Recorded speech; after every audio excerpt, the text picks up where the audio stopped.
안녕하세요, 루멘입니다. 지난 군파발 시즌2 첫 번째 여러분들한테 전반적인 거를 알려드렸는데요. 오늘은 전산직 공무원, 그 중에서도 군무원에 대해서 조금 더 알아보도록 하는 시간을 갖도록 하겠습니다. 일단 전산직 군무원과 전산직 공무원 이렇게 두 가지로 나뉘는데요. 크게 다를 것은 어디서 근무하느냐 여기에 따라서 두 가지를 구분할 수 있겠죠. 군무원 전산직은 지난번에도 말씀드렸듯이 국방부, 육군, 공군, 해군, 해병대 등등 이렇게 군대에서 일을 하실 텐데 전반적으로 하는 거는 전산직이기 때문에 군인들의 필요한 다양한 전산 업무를 돕는다 이렇게 생각하시면 될 거고요. 공무원 기준으로 조금 말씀드리면 정보 보호랑 전산 개발이랑 두 가지로 아마 나뉠 거예요. 공부하는 과목도 나뉘는데 여기도 어디서 근무하느냐 이렇게 물어보시는 분들이 좀 있더라고요. 다양합니다. 인사과, 대변인실, 공보실, 민원실, 총무과 등등 다양한 곳에서 근무를 하는데요. 이거는 여러분들이 나중에 임용이 되면 그때 배치가 되는 부분이라서 일단은 공부에 좀 초점을 맞춰서 하시면 될 거로 보입니다. 그래서 크게 따지면 군무원 기준으로 보면요. 전산직 그리고 행정직 이렇게 군무원이 각각 어떤 업무를 하는지를 이렇게 표로 정리를 한번 해보았습니다.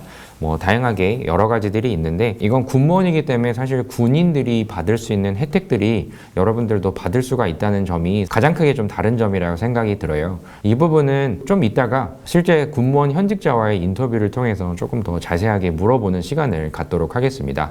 그래서 군무원으로 하실 분들은 시험 기간이 더 줄어들 수밖에 없는 게 결국에는 이렇게 9급 기준으로만 말씀을 일단 드려볼게요. 이렇게 세 과목입니다. 9급 전산직 공무원 같은 경우에는 영어랑 한국사가 지금 따로 시험을 봐야 되는데 군무원 같은 경우에는 각각 토익이라든지 지텔프 형태로 취득을 하시면 될 거고요. 한국사도 한능검을 따로 보시면 여기 이렇게 보이듯이 세 가지 과목만 공부를 하시면 충분히 합격을 하실 수 있는 것이기 때문에 더 시험 기간이 짧을 수밖에 없습니다. 여기 전산직과 행정직의 차이는 여기 국어 외에는 두 가지 각각 다르다는 점 여기 보시면 아실 거고요. 군무원은 지원 자격이 따로 있거나 그런 건 아니지만 전산직 군무원은 당연히 전산직에 관련된 자격증이 사실 필요합니다. 여기 이렇게 보이시면 누구나 지원 가능하실 텐데 11가지 정도의 필수 직렬이 이렇게 있어요. 여기 전산직 여기 이렇게 있죠. 근데 여기 부분 어떤 게 있는지를 좀 보면요. 그 많은 분들이 따는 그 자격증은 크게 이렇게 세 가지 기술사, 기사, 산업기사로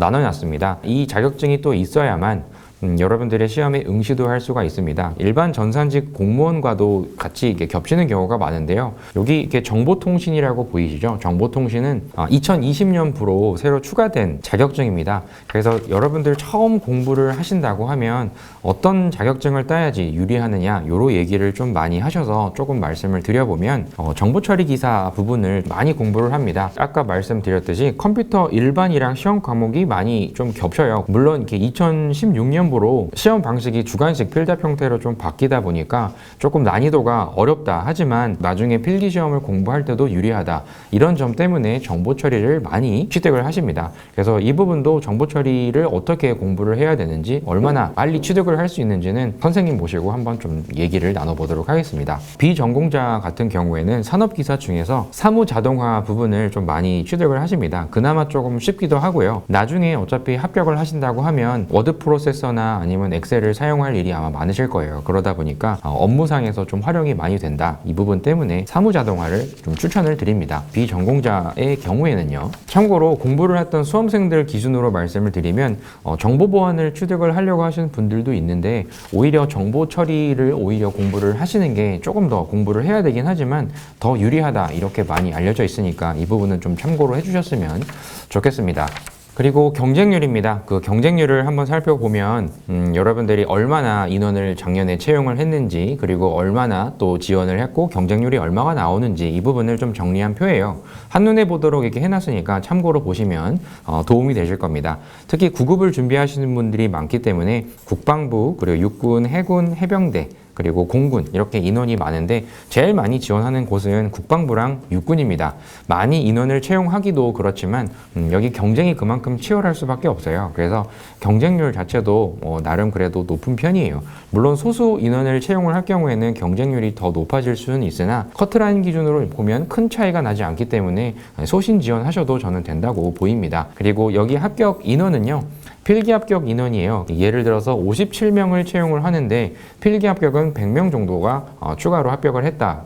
면접에서 실제로 이 분들과 경쟁을 57명 안에 들기 위해서 경쟁을 한다는 의미입니다. 군무원 같은 경우에는 면접이 중요도가 매우 높은 직렬 중에 하나였기 때문에 면접 부담이 사실 컸을 거예요. 올해부터는 필기 시험도 들어간다고 해서 더더욱 필기를 좀 잘 보셔야만 면접에 가셨다 하더라도 더 유리할 수밖에 없습니다. 그래서 전산직 이외에 행정직을 공부하시는 분들도 있기 때문에 참고로 이렇게 비교해 드렸습니다. 전산직이랑 그리고 여기 행정직이랑 보면은 인원 차이는 많이 날 수밖에 없을 거예요. 근데 행정직을 제외하고는 전산직이 다른 직렬에 비해서 가장 많은 인원을 좀 채용을 하고 또 지원을 많이 하는 곳이기 때문에 행정직보다는 훨씬 더 경쟁률이 낮다는 것을 보실 수가 있습니다. 군무원 원서 접수는 다시 지난번에도 한번 말씀을 드렸는데 5월 7일부터 12일까지 아직 좀 시간이 남았어요. 아까도 말씀드렸던 자격증이랑 그리고 한능검이랑 지텔프, 토익 보시는 분들이 있겠지만 최대한 필기시험 전까지는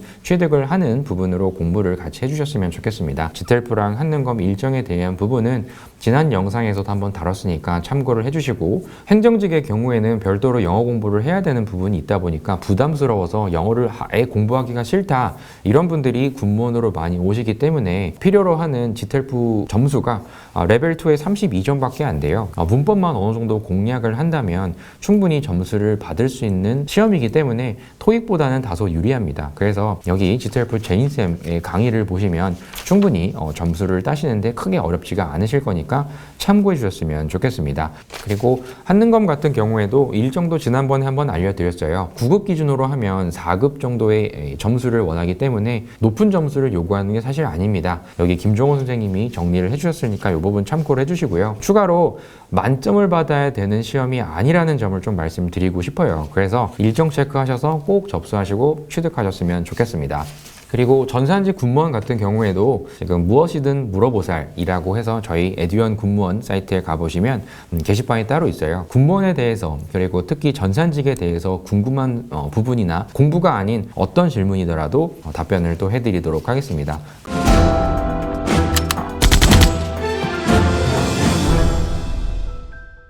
자, 이번에는 군무원 전산직 합격하신 분의 얼마나 군무원 생활이 좀 힘든지 알던 것과는 어떻게 다른지 한번 전화 연결을 해서 들어보는 시간을 한번 가져보겠습니다. 네, 안녕하세요. 네, 안녕하세요. 네, 시간 내주셔서 감사합니다. 네, 감사합니다. 네, 바로 인터뷰 진행해 보도록 할게요. 네. 네, 간략하게 자기소개 한 번 부탁드릴게요. 네, 저는 지금 전산직 공무원으로 일하고 있고요. 작년 10월 1일 날짜로 임용돼가지고 아직 투숙 기간인 15 공무원입니다. 아직 15세요? 그래도 네. 뒤늦게지만 축하드립니다. 네, 감사합니다. 네, 그러면 가장 궁금해하는 것들만 좀 뽑아서 빠르게 물어볼게요. 네. 따로 그럼 출퇴근을 지금 하세요? 아니면 따로 관사 이용하세요? 저는 지금 출퇴근을 하고 있고요. 네. 인사사령부에서 관사 제공이 안 된다고 명시되어 있어요. 그래서 관사 제공이 대부분 안 됩니다. 강원도나 경기 북부 같은 약간 일부 전투부대, 약간 전방 지역 이런 쪽은 제공이 돼요. 제가 알기로는. 네네. 따로 전투 쪽은 아니신가 보네요, 지역이. 네. 저는 이제 경기도 약간 남부하고 북부 중간쯤 어디쯤이라. 네. 네, 저희는 관사가 사실 있기는 한데 공무원한테는 제공되지 않는 게 원칙입니다. 그래요? 출퇴근하는데 되게 어렵지 않으세요? 다행히 저 같은 경우는 대중교통을 이용할 수 있는 지역이에요. 근데 이제 경기도가 약간 지역이 이게 큰 데도 있고 좀 작은 데도 있는데 제가 있는 지역은 크지가 않아가지고 네. 대중교통 그래요? 이용할 수 있습니다. 그래요? 그러면 따로 그럼 업무 강도는 어떠세요? 전산직 다 좋다고 하는데 정말 어떤지 좀 말씀 좀 부탁드려요. 업무 강도를 사실 말씀드리기가 약간 조심스러운 부분이에요. 네. 이게 약간 지역 근무하는 환경이 너무 좀 약간 천차만별이라 네. 일단 제 기준으로만 말씀드리면 저 같은 경우는 이제 전입자분 계시고 함께하는 저는 정말 신규 자리예요. 네. 그래서 이제 업무 강도가 강하지는 않아요. 그래요? 다행스럽게. 그럼 야근은 어떠세요? 야근도 하고 좀 그러시는 편이에요? 야근은 약간 선택사항이에요. 본인이 이제 필요하거나 하면 할 수 있고요. 네. 필수는 아니고 야근 강요는 없어요. 강요는 없어요? 네. 그럼 전산직에서 그럼 어떤 업무를 지금 맡고 계신 거예요? 세부적으로는 말씀드리기가 네, 약간 뭐. 그런데 네네. 쉽게 말하면 보안 파트예요. 그러면 맨 처음에 그 공부를 하실 때도 전산직은 어떤 업무를 맡을 것이다라고 이렇게 생각하셨을 거 아니에요? 네. 그것과 지금 하시는 일과 이렇게 동일하신 편이에요? 저희 소개에 나와 있잖아요. 네, 맞아요. 그 프로그램 개발하고 약간 그런 식으로 나와 있는데 네. 그 부분은 사실 엄밀히 말하면 국방부가 그렇게 해요. 저희는 보통 동기들 하는 일을 보면 서버 네. 관리, 전산 장비 관리, 보안 관련된 일을 하거나 거의 그런 쪽이기 때문에 네. 약간 차이는 있어요. 따로 군부대에서 근무하시는 건데 분위기는 어떠세요? 여성분이면 좀 괜찮으세요? 약간 조금 어려운 부분은 있어요. 왜냐하면 비율적으로 네. 군부대다 보니까 네. 압도적으로 이제 남성분들의 비율이 높아요. 그렇죠. 여군들이 많이 없고 네. 그러다 보니까 제가 적응하기에는 좀 조심스러운 부분은 있는데 네. 대신 오히려 여자분들에 대해서 배려해주는 부분이 있어요. 여성분들이 적응하기는 어려울 거다라는 기본적인 인식은 다 있거든요. 그래서 조금 배려를 받는데 네. 이렇게 말하면 남성분들이 역차별 받는다고 생각할 수도 있는데 네. 남자분들은 대부분 군대를 갔다 왔기 때문에 네. 그러니까 여성 군무원에 비해서는 배려를 조금 덜 받는 편이에요. 그래요?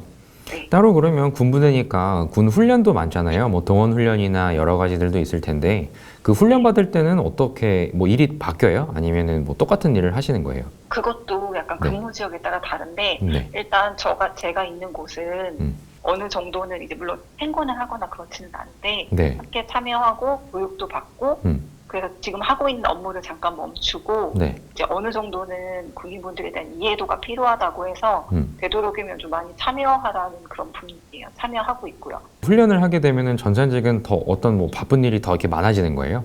근데 사실 전산직은 훈련에 따라 바쁜 일이 엄밀히 말하면 많지는 않아요. 전산직이 네. 그렇게 많이 바쁠 일은 없는데 옆에 분들이 훈련 계획을 짠다던가 뭔가를 하기 때문에 좀 도와줘야 되는 부분도 있고 네. 덩달아 좀 약간 마음도 바쁘고 좀 약간 그런 것 같아요. 그래요? 따로 그러면은 예전에 이야기로 좀 한번 돌아가 보면 따로 임용까지 얼마나 좀 걸렸어요? 이번 공부를 하시면서? 저는 사실 이 공무원 전산직은 오래 걸리진 않았어요. 그래요? 원래 공부를 좀 잘 하셨나 보네요. 아니, 그게 아니라요. 이거 말고 저는 따로 준비했던 게 네. 계리직이 있어서 네. 계리직하고 여기랑 좀 접점이 좀 있었어요. 네네. 과목이 2개나 겹치잖아요. 네, 맞아요. 그래서 그 부분이 저한테 좀 도움이 됐고 네. 그 예전에 따놓은 기사 자격증 같은 것도 있어서 그 자격증은 안 따도 됐거든요. 그래서 여러 가지 면에서 네. 오히려 다른 공부할 때 시간이 조금 걸렸고 그 공부가 네. 전산직 공무원 할 때 조금 도움이 됐어요. 그래서 더 전산직 빨리. 공무원만 치면 사실 정말 짧아요. 그래서 제가 말씀드리면 별로 도움은 안 될 거예요. 그래요? 그럼 나중에 합격하고 나서는 그럼 임용까지는 시간이 별로 안 걸렸네요. 그쵸. 작년 임용이 되게 빨랐거든요. 그러니까 네. 저희가 7월 18일 날 시험 봤는데 네. 최종 합격자가 10월 13일 날 났고요. 네. 그리고 지역 발표를 해요, 중간에. 네. 1순위부터 10순위까지 전국 단위로 쓰거든요. 네. 그래서 11월 16일 날 지역 발표하고 네. 12월 1일 날 바로 임용이에요. 50일밖에 안 걸렸어요. 작년에 그랬는데 네. 올해도 근데 제가 볼 때는 올해 보니까 7월 24일이잖아요. 네. 아마 상황이 비슷할 거예요. 그럼 이 정도 생각하면 되겠네요. 비슷하게. 네. 따로 예전에 그 면접도 보셨을 텐데 군무원에 적합한 인재상이 있다 뭐 이런 얘기 뭐 어떤 말씀하실 내용이 혹시 있으세요? 합격자가 바라본. 합격자가 바라보는요? 네. 네. 근데 이게 약간 어려운 부분이긴 한데 네. 여기도 공무원이잖아요. 크게 봤을 때. 그렇죠. 그래서 합격한 동기들을 보면 네. 약간 차분하고 약간 공무원에 어울리는 성향들의 사람들이 조금 많아요. 그래요? 네. 그리고 하나 더 플러스 해보면 여기가 이제 약간 특수직이잖아요. 네. 군문화가 네, 있는 맞아요. 부분이라 네. 이 부분에 좀 익숙하고 익숙하진 않더라도 네. 거부감이 좀 없으시면 잘 적응할 수 있을 거예요. 또 여성 비율이 좀 낮다 보니까 좀 더 그렇겠네요. 따로 여성 네. 군무원 준비하시는 분들은. 네.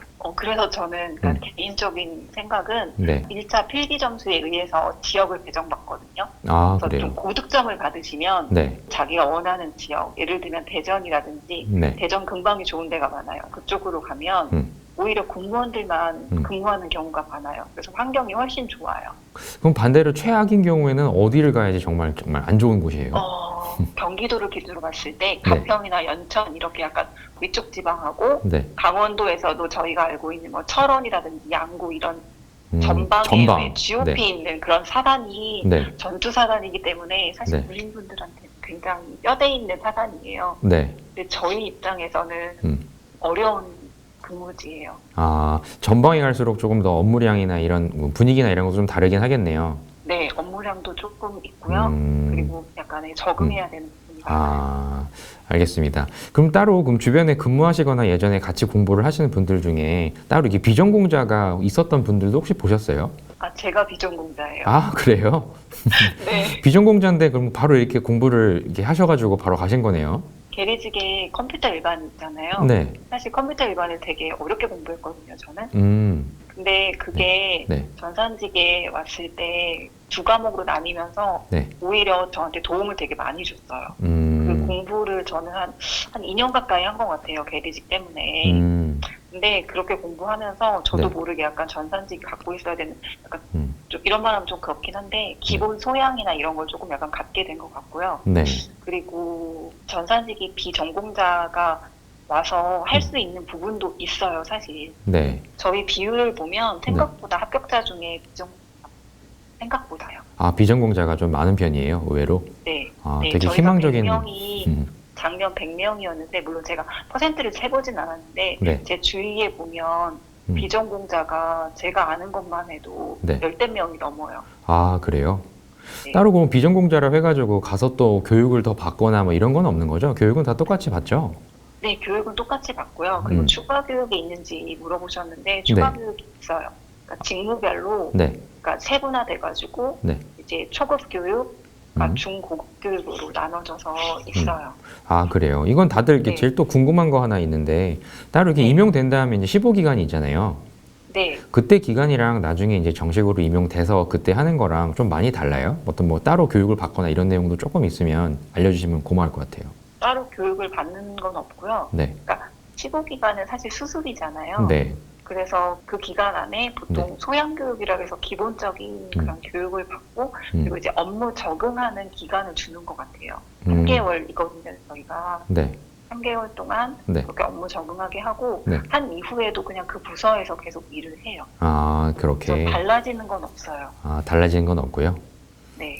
지금 그래도 한 2개월, 한 2, 3개월 정도 근무를 이제 해보신 건데, 전산직 공무원 이런 부분은 참 좋다. 이런 장점 같은 거 있다면 뭐 말씀해 줄 수 있을 게 있을까요? 장점은 일단 네. 전산직은 자격증이 있잖아요. 네. 자격증이 있어야 되기 때문에 기술 수당하고 기술 수당 가산금이라는 게 있어요. 정보처리 기사 자격증이 있다고 치면 5만 원. 네. 그리고 산업기사는 4만 원을 받을 수 있어요. 아, 추가로? 매달. 네, 매달. 아. 그게 하나 좋은 점이고요. 네. 두 번째는 기술직이기 때문에 약간 쉽게 말하는 뭐 상급자나 이런 분들한테 간섭을 받거나 하지는 않아요. 아, 그렇지. 업무 간섭이 없어요. 업무 간섭이 없다. 대체적으로. 네. 그리고 세 번째는 네. 같은 공무원에도 이제 직렬이 많잖아요. 네네네. 전산직 자체가 전문적인 느낌이 있어서 네. 업무 강도가 세지는 않아요. 그게 장점이에요. 세 가지. 와, 이런 유형을 좀 좋아하시는 분들이라고 하면 되게 좋겠네요. 네, 근데 하나 조심해야 될 게 네. 근무 지역에 따라 좀 많이 달라요. 그러니까 자기가 어떤 근무지에 가게 됐느냐에 따라서 네. 그러니까 어떤 직무를 받느냐에 따라서 전산직도 정말 혼자 벙커에 들어가서 혼자 하시는 경우도 있고 정말 혼자로요. 아니면 네. 저처럼 사무실에 뭐 7명이 있는 사무실에서 일하는 경우도 있어요. 행정 사무직처럼 아, 그렇게. 같이. 네. 따로 이 군무원도 이게 순환 근무를 하나요? 오랫동안 근무를 할 수는 없잖아요. 한 곳에서. 네. 최대 5년에서 플러스 1년까지는 최대 6년까지는 한 곳에 있을 수 있고요. 본인이 원하면. 네. 그리고 승진을 하게 되면 이제 신청을 할 수 있어요. 다른 곳으로 가는 걸 원하면 신청할 수 있고. 그래서 3년에서 5년 안에 이제 바꿀 수 있거나 다른 지역을 갈 수 있어요. 그래요? 그럼 지금 근무하신 데는 그래도 마음에 드세요? 저는 처음에는 되게 힘들었거든요. 왜냐면 제 집이 대전이고 네. 여기 경기도 아무도 없는 데 와서 있으려니까. 근데 지금은 좀 어느 정도 적응해서 네. 네, 만족해요. 아, 그래요. 정말 필기를 잘 봐야 되겠네요. 요건 또 하나 네. 더 질문을 드릴게요. 혹시 그 네. 인사혁신처에서 봉급표가 이렇게 2021년 이렇게 나왔잖아요. 네네. 거기 보면은 지금 1호봉 해서 165만 9,500원 이렇게 나와 있는데 요거 네. 제일 궁금해 하시거든요. 실제 수령액이 이거랑 금액이 많이 차이나요? 똑같아요. 제가 2월 급여를 받았는데 네. 봉급이라고 나와 있는 인사혁신에서 봤거든요. 네. 똑같아요. 그 금액에다가 네. 이제 정액급이라고 해서 시간의 수당, 뭐 급식비, 뭐 직급 보조비 이런 게 나와요. 네. 그래서 기술수당. 네, 기술수당. 그 기술수당은 25일 날 따로 나와서 네, 여러 번 10일 나오죠. 날이 급여 내역이라고 해서 이렇게 봉급이 나오고 네. 25일은 이제 수당이나 혹은 저희가 당직을 하거든요. 네. 그 당직 근무비가 나와요. 다들 네. 궁금해하세요. 그 호봉에 있는 그 표는 더 추가로 해서 더 받을 수 있다. 그래서 더 많을 거다 나중에 받으면 이렇게 얘기하는데 실수령이라고 보면은 따져보면 비슷하다. 이런 얘기일까요? 아, 그렇지는 않고요. 네. 여자분들 같은 경우는 어차피 호봉을 선정받을 수가 없잖아요. 네. 남자분들은 군대 때문에 사무봉이기 그쵸. 때문에 여자분들은 그냥 1호봉이어서 네. 아까 말씀드렸던 그 봉급에다가 네. 합치면 제가 12월에 받은 거를 치면 네. 170만 원이에요. 거의 비슷하네요. 네. 또 되게 기대를 했는데 좀 더 많이 올라야겠네요. 더 많이. 이게 12월 급여라서 아마 네. 2월하고 9월은 이제 또. 설하고 추석이 있으니까 아, 그렇죠. 명절 휴가비가 있어요. 네. 봉급의 60% 정도 나와요. 따로 그러면 지금 말씀하신 김에 이게 추가 수당이라고 있는 것들이 뭐 어떤 게 있어요? 그 기술 수당 자격증이 기술 수당. 있고요. 네. 가상금하고 같이 해서 한 5만 원 정도 네. 있고 네. 저희가 야근을 하게 되면 야근 수당이라는 게 나와요. 네. 근데 그게 28시간밖에 못 찍어요. 네. 그렇게 되면 그게 한 30만 원 돼요. 28시간 다 한다고 치면 30만 원 정도 되고 네. 당직비가 음. 아마 4만 원 이 정도로 돼요. 네. 평균. 네네네. 그래서 그거를 뭐 한 달에 저는 2번 하니까 네. 그렇게 받으면 음. 뭐 이것저것 다 합치면 대충 계산해보면 40만 원? 아, 그 정도? 40에서 50? 네, 그 정도가 플러스가 되겠죠. 여자분들 같은 경우는. 그러니까 1억 원 기준에. 네네. 이건 따로 그럼 15기간은 수습이잖아요. 그때는 좀 적게 네. 주고 이런 건 없어요? 그건 없어요. 그냥 똑같이 동일해요. 적용되는 거예요? 네, 네, 동일해요. 아, 그래요. 그래도 네. 다행이네요. 행정직, 그리고 지금 군무원, 따로 이렇게 차이가 있을까요? 공무원 같은 경우는 그냥 저 같은 경우는 단순하게 일반 행정직하고 비교해 봤을 때는 일단 동료가 제복을 입은 군인과 함께하고 약간 군문화에 대한 이해가 필요해서 네. 그게 약간 일반 행정직하고 차이점인 것 같아요. 그리고 네. 공무원 같은 경우는 좀 전반적으로 이제 같은 지역이라도 같은 직무라고 해도요. 그 네. 지역 네. 그리고 어느 부대에 따라서 네. 이제 업무 강도나 분위기가 되게 달라요. 그래서 그게 약간 좀 개성이 좀 강한 편이에요. 좋게 말하면. 지금 근무하시는 데는 다른 군무원분들도 많이 계세요? 저희 일하는 곳에는 저 포함 11명이 있어요. 아, 11명. 되게 많은 편이네요. 아니에요. 적어요. 아, 오히려 이게 왜냐면, 적은 편이에요? 네. 상비 같은 경우가 그러니까 약간 전투를 위한 그런 사단이나 그런 쪽은 네. 뭐 한 80명 정도 되거나 그래요. 아, 그 정도면. 생각보다 많아요. 아, 네, 그렇네요. 생각보다 많아요. 네. 칼퇴 같은 거를 할 수 있어요, 군무원은?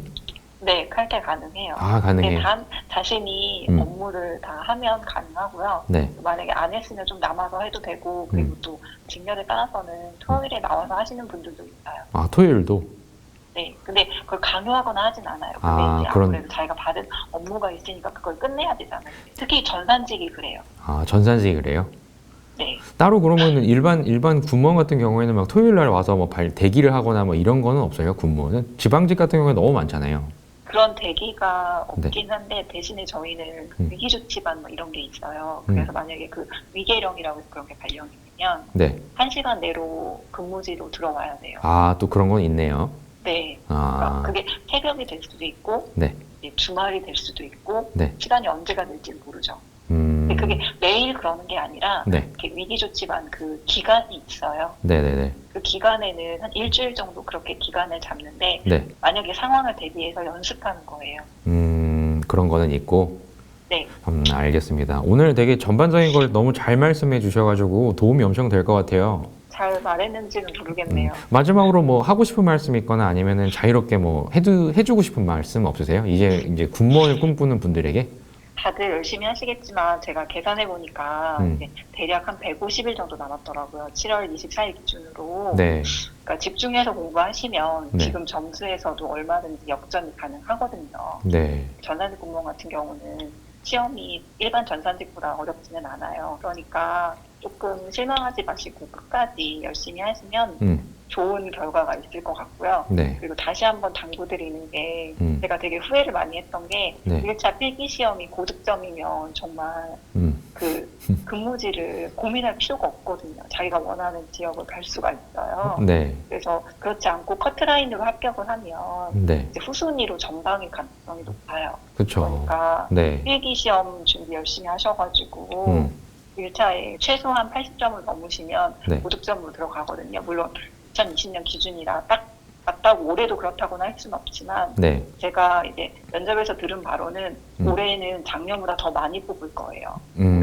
올해가. 그래서 네, 올해하고 내년까지는 뽑을 거라고 많이 뽑을 거라고 그렇게 얘기는 해주셨거든요. 그러니까 좀 많이 대량 제거 뽑더라도 결국엔 네. 갈 수 있는 자리는 한정되어 있어요. 그러니까 네. 필기시험 꼭 고득점 맞으시기를 기원합니다. 알겠습니다. 오늘 긴 네. 시간 내주셔서 너무 감사해요. 네, 많이 네. 도움이 되셨으면 좋겠네요. 네, 감사합니다. 네. 네. 인터뷰 쭉 들어봤습니다. 너무 말씀을 잘 해주셔가지고 좋은 내용들을 많이 지금 얘기해 주셨으니까 꼭 여러분들 합격하는데 도움이 되셨으면 좋겠습니다. 그리고 나중에 군부대 가셔도 필기시험이 중요하다. 꼭 이 부분 강조하시니까 남은 기간 동안에 최대한 필기 점수 높이는 데 초점 맞추셔서 합격 꼭 하셨으면 좋겠습니다.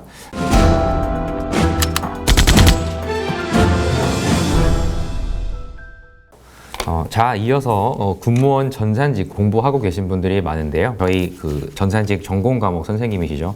손경희 선생님 모시고 간략하게 이야기 나눠보도록 하겠습니다. 자, 선생님 간략하게 좀 인사 부탁드릴게요. 네, 안녕하세요. 저는 이제 전산직 군무원 수업하고 있는 손경희 선생입니다. 지금 벌써 2월이 끝나가고 있어요. 근데 7월 24일 날 저희 시험인데, 근데 어떻게 저희 학생들이 공부를 좀 해야 할지 전공 과목 부담이 좀 많거든요.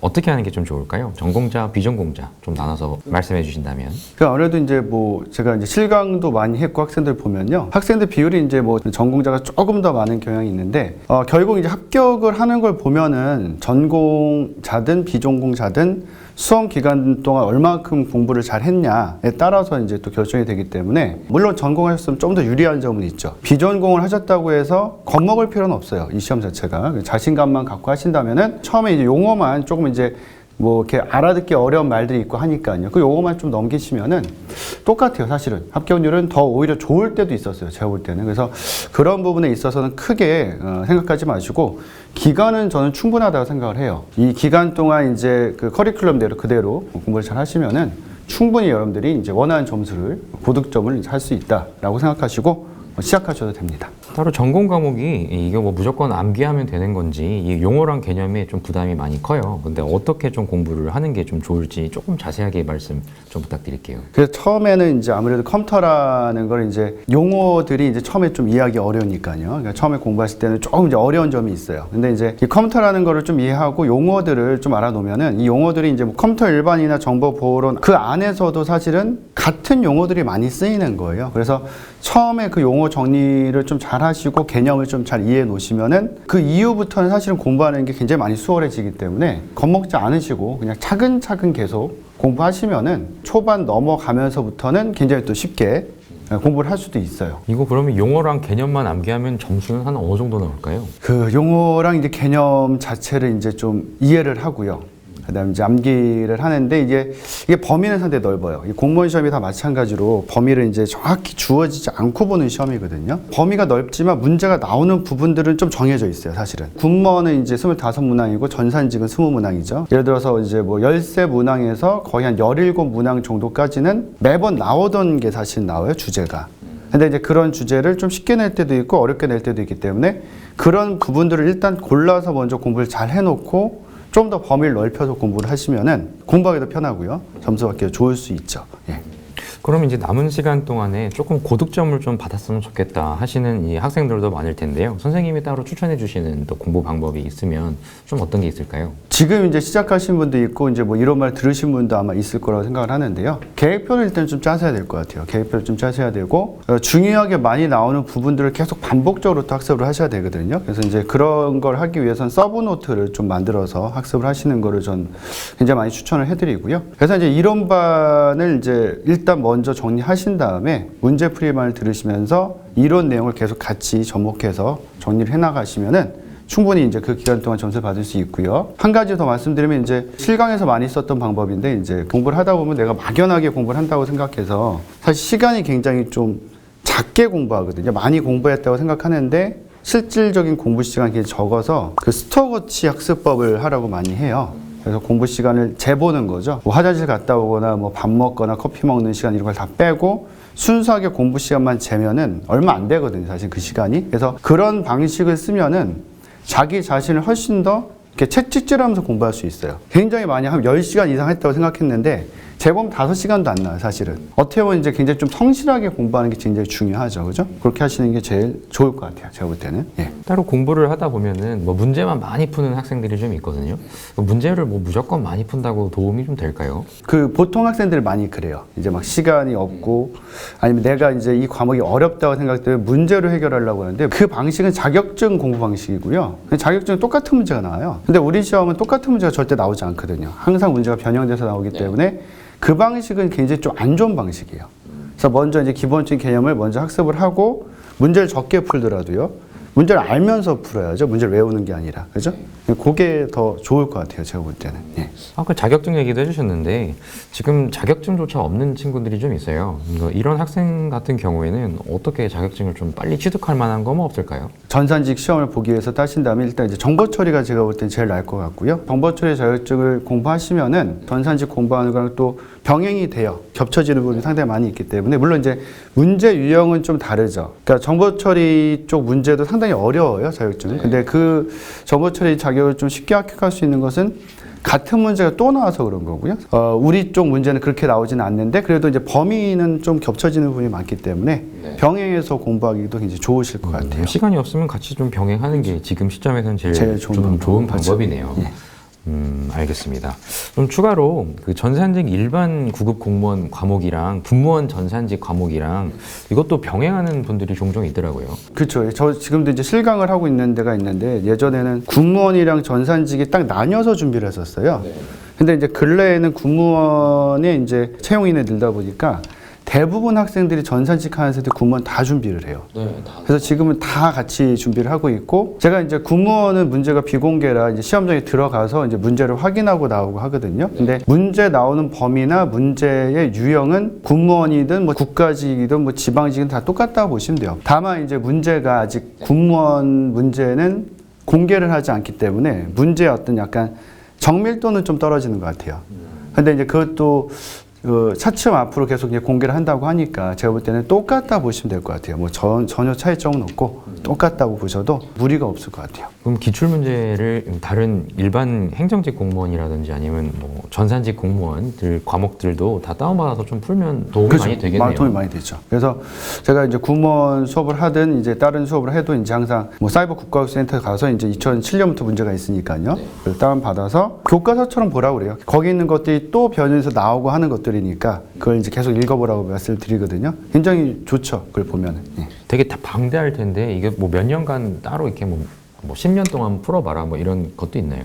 다 풀어보는 게 좋을까요? 그렇죠. 제가 볼 때는 기출 문제는 웬만하면은 볼 수 있을 만큼 다 보는 게 좋아요. 또 막 예를 들어서 2007년부터 기출 문제 하면 굉장히 많잖아요. 그래서 뭐 이거 어떻게 공부하나 그런데 5년치, 7년치, 10년치 이렇게 보시면은 문제가 보여요. 이제 같은 게 계속 나오고 있다는 게. 여러분들 그걸 느끼실 수 있어요. 그럼 훨씬 더 보기가 점점 수월해질 수 있죠, 사실은. 이거는 뭐 제가 좀 궁금한 부분인데 처음부터 기출 문제를 풀어가면서 하는 게 좋을까요? 아니면 나중에 푸는 게 좋을까요? 처음에는 안 푸시는 게 좋고요. 좀 공부가 되신 상태에서 처음에 풀면은 약간 이제 그 학습 위혹이 저하되는 경향이 있더라고요. 너무 이제 내가 모르는 게 너무 많이 나온다, 뭐 점수가 안 나온다, 그래서 할 수 있을까 막 이런 거예요. 그래서 어느 정도 좀 공부가 되시고 그러니까 제가 볼 때는 이론반 들으시고 단원별 문제풀이반까지 끝내신 상태에서 보시는 게 제일 좋을 것 같아요. 아, 그래요? 그럼 7월 24일 날 시험인데 한 대략 한 언제 정도 기출을 한번 풀어보기 시작할까요? 기출은 제가 볼 때 이제 이론반 들으시고 문제풀이까지 하면 그게 이제 좀 빨리 들으시면 한 3개월 내 아니면 4개월 되기 전에 하실 수 있으니까 한 6월달, 5월달 정도, 5월달 정도부터는 계속 보시는 게 굉장히 좋죠. 그때부터 문제 위주로 또 공부를 하셔야 되니까요. 알겠습니다. 오늘 뭐 송경희 선생님 모시고 간략하게 공무원 지금 전산직 과목 어떻게 공부해야 되는지 전반적으로 이야기를 나눠보았습니다. 오늘 오셔서 좋은 말씀 감사합니다. 예, 고맙습니다.